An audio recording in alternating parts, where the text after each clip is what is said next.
دروازے سے ہے، ایک بندہ دو دروازوں سے نہیں گزر سکتا. لیکن یا رسول اللہ صلی اللہ علیہ وسلم، کیا کوئی ایسا خوش نصیب ہے جس کو جنت کا ہر دروازہ پکارے گا، ہر دروازہ آواز لے کر کہے گا میرے اندر سے گزر جا؟ آقا فرماتے ہیں ابو بکر مجھے امید ہے تو ان خوش نصیبوں میں شامل ہوگا جن کو جنت کا ہر دروازہ کہے گا اور میرے اندر سے جنت میں گزر جائے. ایک دن میں روزہ بھی ابو بکر نے رکھا، صدقہ بھی ابو بکر نے کیا، جنازہ بھی ابو بکر نے پڑھا، مسکین کو کھانا بھی ابو بکر نے کھلایا. کہا مجھے امید ہے، مجھے یقین ہے جس کو جنت کے ہر دروازے نے نام لے کر پکارنا ہے وہ ابو بکر صدیق ہے، جو جائے گا تو ایک ہی دروازے سے لیکن جنت کے ہر دروازے کی خواہش ہوگی کہ ابو بکر میرے اندر سے گزر جائے. رضی اللہ عنہ وارضا. ابو بکر صدیق رضی اللہ عنہ وارضا اللہ کی مخلوق کی خدمت کرنے والے. مدینہ میں ایک بڑھیا رہا کرتی تھی، عمر فاروق رضی اللہ عنہ وارضا اس بڑھیا کے گھر جاتے، اس محتاج کے گھر جاتے، اس کا کھانے پینے کا بندوبست کر آتے، اس کے گھر کے کام کراتے. پھر یہ ہونے لگا حضرت عمر کے جانے سے پہلے بڑھیا کے سارے کام ہو چکے ہوتے. جب حضرت عمر پہنچتے پانی بھی بھرا ہوا ہے، صفائی بھی ہو چکی ہے، باقی معاملات بھی ٹھیک ہو گئے ہیں، گھر کے سارے کام ہو گئے. حضرت عمر کہتے ہیں ایک دن میں وقت سے پہلے آ کر چھپ گیا، دیکھوں تو صحیح یہ کون ہے جو نیکی میں فاروق اعظم سے بھی بڑھ رہا ہے. کہا اللہ کی قسم میں نے جب چھپ کر دیکھا تو وہ رات کے اندھیرے میں آ کر اس مجبور بڑھیا کا کام کرنے والا مسلمانوں کا خلیفہ ابو بکر تھا رضی اللہ عنہ وارضا. اللہ ان سے راضی ہو.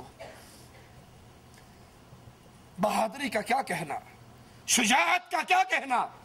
حضرت علی رضی اللہ عنہ وارضا خود لوگوں سے سوال کرتے ہیں، کہا بتا تمہارے نزدیک سب سے زیادہ بہادر کون ہے؟ لوگوں نے کہا اے علی رضی اللہ عنہ وارضا آپ ہو. آپ نے پھر پوچھا، کہا سنو میں جب بھی لڑا ہوں اپنے برابر کی چوٹ سے لڑا ہوں، تم بتاؤ سب سے زیادہ بہادر کون ہے؟ لوگوں نے کہا ہم نہیں جانتے. تو کہا بدر کے دن جب اللہ کے نبی صلی اللہ علیہ وسلم کے لیے الگ مقام بنایا گیا، آپ کی حفاظت کا سوال پیدا ہوا. حضرت علی فرما رہے ہیں رضی اللہ عنہ وارضا نبی کی حفاظت کا سوال پیدا ہوا، کون نبی کے پاس رہے، نبی کی حفاظت کرے، یہاں پر پہرا دے؟ کہا ابو بکر تلوار نکال کر کھڑے ہو گئے. کہا اللہ کی قسم محمد کے دروازے کا پہرے دار آج ابو بکر بنے گا. حضرت علی فرماتے ہیں پھر ابو بکر نے کافروں سے ایسی جنگ کی اور ان کو اپنے رسول صلی اللہ علیہ وسلم کے قریب نہ آنے دیا. سنو سب سے زیادہ بہادر ابو بکر رضی اللہ عنہ وارضا ہے. حضرت علی فرماتے ہیں ایک دن کفار نے میرے آقا کو گھسیٹا، میرے آقا کے ساتھ بدسلوکی کی. حضرت علی خود فرما رہے ہیں کسی کو جرأت نہ ہوئی کفار کو روکنے کی. ابو بکر دوڑتے ہوئے آئے، کفار کو دھکا دیا اور ان سے قتال کرنے لگے کہ تم اس رسول کو اس لیے مارتے ہو کہ یہ آواز لگاتا ہے میرا رب اللہ ہے. کفار نے رسول اللہ صلی اللہ علیہ وسلم کو چھوڑ دیا اور سارے کے سارے ابو بکر صدیق کو مارنے پر تیار ہو گئے.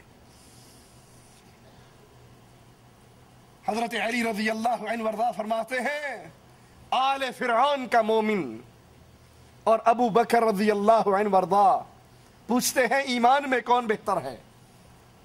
کہا اللہ کی قسم آل فرعون کے مومن سے ابو بکر 1000 درجے زیادہ افضل ہے، کیونکہ آل فرعون کے مومن نے اپنے ایمان کو چھپا لیا تھا اور ابو بکر رضی اللہ عنہ وارضا اپنے ایمان کا اعلان کر رہے تھے. وہ ایمان چھپا کر بیٹھا تھا اور یہ ایمان کا اعلان کیا کرتے تھے، لا الہ الا اللہ کی آوازیں کو بلند کرتے تھے. حضرت حسن سے روایت ہے کہ سیدنا ابو بکر نے وفات سے قبل فرمایا سنیے حضرت حسن کی گواہی رضی اللہ عنہ وارضا. وفات کے قریب امیر المؤمنین خلیفۃ الرسول ابو بکر صدیق رضی اللہ عنہ وارضا فرما رہے ہیں، لوگو یہ اونٹنی جس کا دودھ ہم پیتے ہیں، یہ پیالہ جس میں ہم کھانا کھاتے ہیں، اور یہ چادر یہ عمر کو دے آؤ اور اس کو کہہ دو بطور خلیفہ یہ چیزیں میں نے بیت المال سے لی تھی اور آج مرنے سے پہلے بیت المال کو واپس لوٹا رہا ہوں. تم کہتے ہو علی کی خلافت پہ قبضہ کیا. ارے اگر اس نے قبضہ کیا اپنے لیے کیا بنایا؟ اپنے لیے کون سے محلات کھڑے کیے؟ اپنے آرام اور آسائش کے کیا سامان اکٹھے کیے؟ وہ تو مرتے ہوئے اونٹنی، ایک پانی کھانے کا پیالہ اور ایک چادر، اس کو بھی عمر کے پاس بھیجتے ہوئے کہتے ہیں واپس بیت المال میں سے میں نے لیا تھا، میرے بعد جو خلیفہ بنے گا یہ چیزیں اس کو دے دینا. حضرت عمر رضی اللہ عنہ وارضا ان چیزوں کو دیکھ کر رو پڑے اور کہنے لگے ابو بکر پہ اللہ رحم فرمائے، خلافت کا کام کتنا مشکل بنا دیا. جو بیت المال کا پیالہ بھی اپنے گھر چھوڑ کر نہ مرا، جو بیت المال کی اونٹنی اپنے دروازے میں بندی ہوئی چھوڑ کر نہ مرا، جو ایک چادر بیت المال کی واپس دے کر مرا، تم اس کے خلاف زبان نکالتے ہو. رسول کریم صلی اللہ علیہ وسلم کا فرمان سنیے اور پھر اس فرمان کی روشنی میں ابو بکر صدیق رضی اللہ عنہ وارضا کی شان کو تولیے.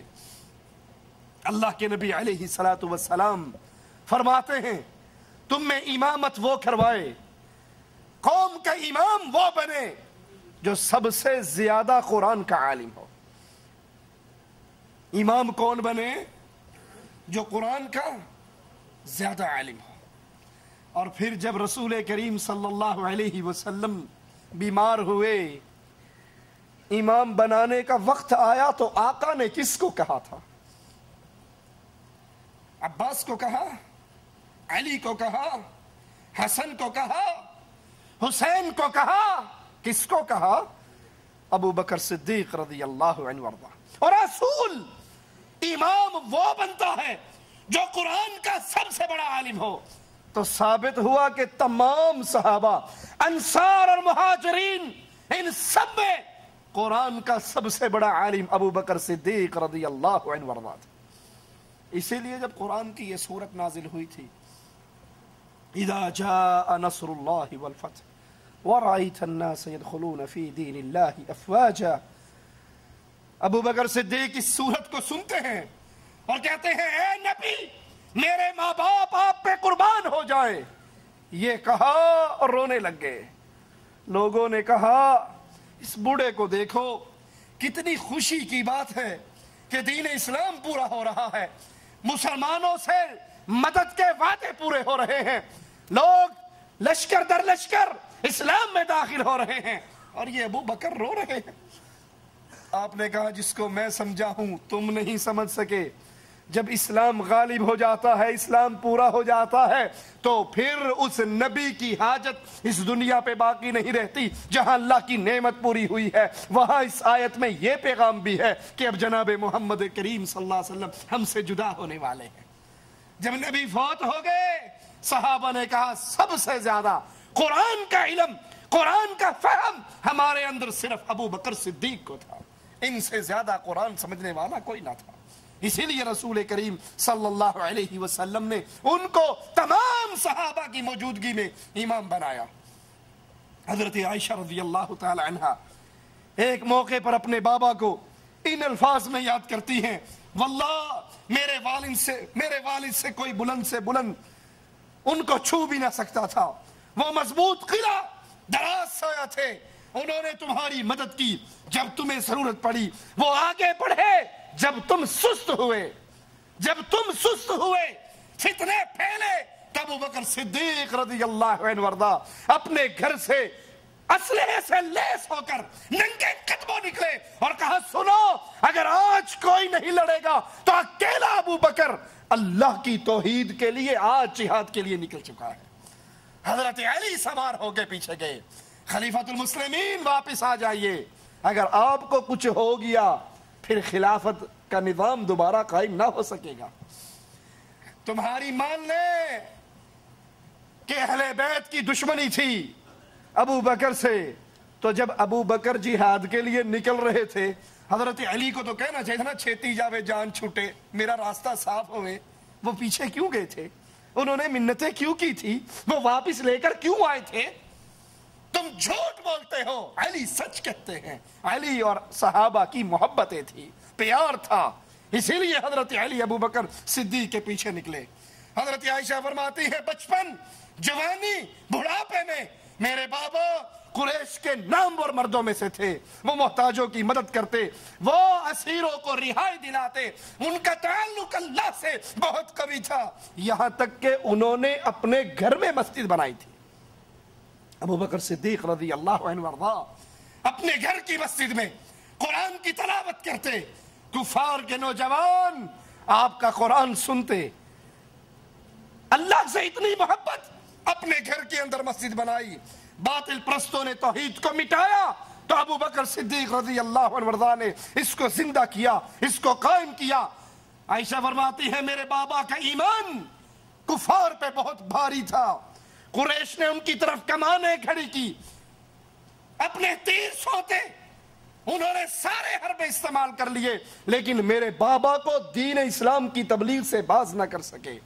اور اللہ میرے بابا سے اتنا راضی ہوا کہ اللہ نے اپنے رسول پہ خرچ کرنے کے لیے ابو بکر کے مال کو پسند کیا۔ نبی پہ جہاں خرچے کا معاملہ آتا ابو بکر صدیق خرچ کرنے میں سب سے آگے ہوتے۔ اور وفات رسول کے بعد جب شیطان اپنے لشکروں کے ساتھ